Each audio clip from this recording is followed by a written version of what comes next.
Hello guys, welcome back to my channel.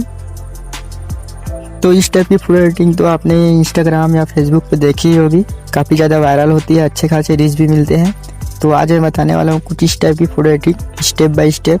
तो बने रहिए वीडियो में एंड तक। तो सबसे पहले फ़ोटो को शेयर करते हैं लाइटरूम एप्लीकेशन के अंदर।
तो हमारी फ़ोटो अब पूरी तरह बन चुकी है। अब मिलते हैं नेक्स्ट वीडियो में किसी नए कंटेंट के साथ। वीडियो अच्छा लगे तो लाइक, सब्सक्राइब एंड शेयर ज़रूर करना।